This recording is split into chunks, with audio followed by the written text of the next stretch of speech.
সরষের তেল, তেজপাতা, দুটো এলাচ, একটা দারচিনি।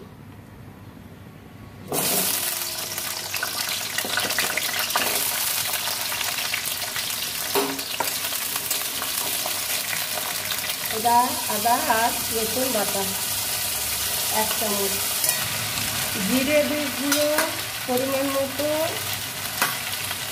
ধনে গুঁড়ো পরিমাণ মতো, দেবো সামান্য লঙ্কা গুঁড়ো,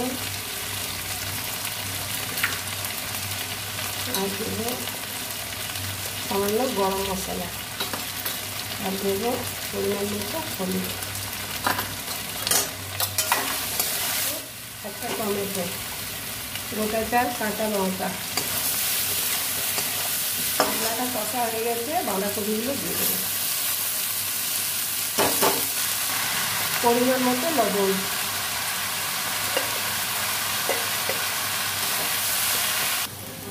আমি ঢাকা দিয়ে দেবো। বাঁধাকপির তরকারির জল বেরিয়ে গেছে,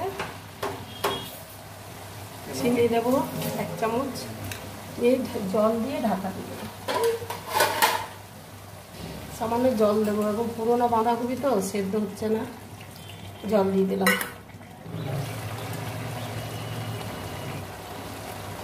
আলু সেদ্ধ হয়ে গেছে।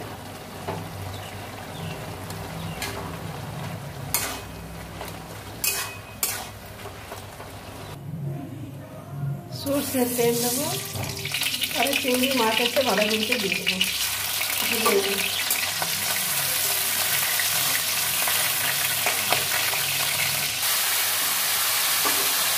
চিংড়ি মাছটা ভাজা হয়ে গেলে বাঁধাকপির তরকারি দিয়ে দিই।